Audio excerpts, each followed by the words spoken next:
Driving at night always filled me with a sense of unease. The darkness seemed to swallow everything, leaving only the glow of my headlights to fend off the encroaching shadows. But tonight, as I navigated the desolate stretch of highway that cut through the heart of the countryside, that unease grew into something far more sinister. The radio crackled with static, the signal weak and intermittent. I adjusted the volume, hoping to drown out the oppressive silence that seemed to press in on me from all sides.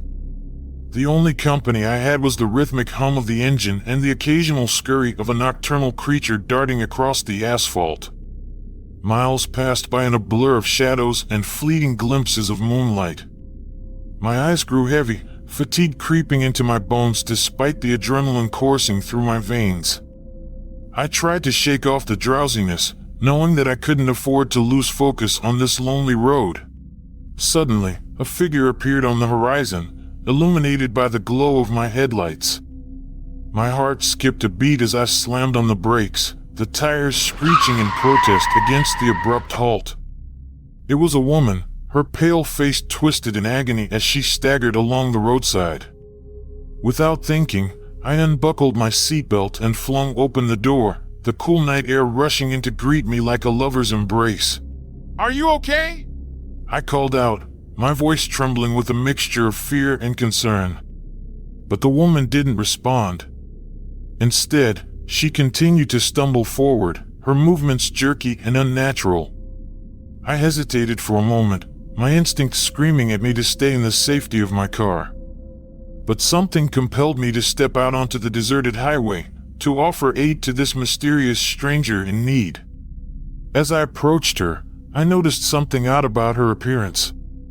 Her clothes were tattered and stained with what looked like dried blood, and her eyes were empty sockets, devoid of any semblance of humanity. Terror gripped me in its icy grasp as I realized that I was face to face with something not of this world. I stumbled backwards, my mind reeling with disbelief and horror. But before I could make a run for it, the woman let out a blood-curdling scream. A sound that chilled me to the very core of my being. And then, with a speed that defied logic, she lunged at me, her fingers outstretched like claws. I scrambled backwards, my heart pounding in my chest as I frantically searched for an escape route. But the highway stretched out before me like an endless ribbon of asphalt, the darkness closing in around me like a suffocating blanket. With a surge of adrenaline-fueled desperation, I turned and bolted back towards my car, the woman's unearthly screams echoing in my ears. I flung myself inside and slammed the door shut, the sound of her nails scraping against the metal sending shivers down my spine.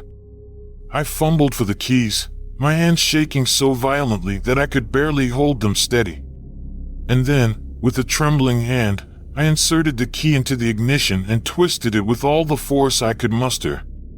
But nothing happened.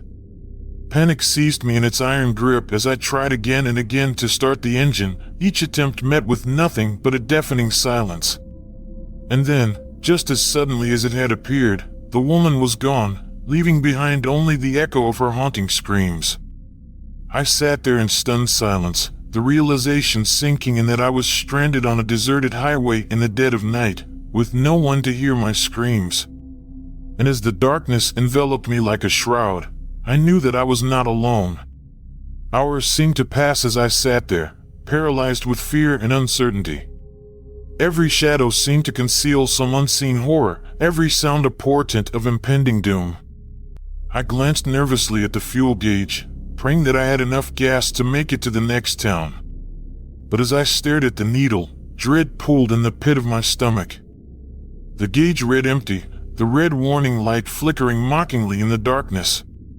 I cursed under my breath, knowing that my only hope now was to try and flag down a passing motorist for help. With trembling hands, I reached for the door handle and slowly pushed it open, half expecting the woman to materialize out of thin air and drag me into the abyss. But the highway remained eerily silent, the only sound the soft whisper of the wind as it danced through the trees. I stepped out onto the deserted road, the cold night air sending a shiver down my spine. I glanced nervously in both directions, straining my eyes for any sign of approaching headlights. But the highway stretched out before me like a barren wasteland, devoid of life or movement. I took a hesitant step forward, my senses on high alert as I scanned the darkness for any sign of danger. And then, just as I was about to call out for help, I heard it. A faint whisper, barely audible above the wind. I froze in place, my blood running cold as the sound grew louder, more insistent. It seemed to be coming from the trees lining the roadside, a disembodied voice calling out to me from the depths of the forest. Terror gripped me in its icy grasp as I realized that I was not alone out here in the darkness. There was something out there, lurking just beyond the edge of my vision, watching and waiting with hungry eyes. I turned and ran, my heart pounding in my chest as I sprinted back towards my car. But with each step I took, the whispering grew louder, the voices merging together into a cacophony of madness that threatened to drive me to the brink of insanity. I reached the car and flung myself inside, slamming the door shut behind me with trembling hands. I locked the doors and huddled in the darkness, praying for the dawn to come and banish the horrors of the night. But as I sat there, shrouded in darkness and consumed by fear, I knew that this was only the beginning. The road ahead stretched out before me like a twisted labyrinth of terror, and I was just another lost soul wandering its haunted paths. Cling tightly to the last vestiges of courage as we bid farewell from the eerie realm of Midnight Whispers Network. Remember, the darkness may fade for now, but its whispers linger on, waiting to be heard once more. Until next time, may your dreams be free from the terrors that lurk in the night. Farewell, brave souls, until we meet again in the shadows.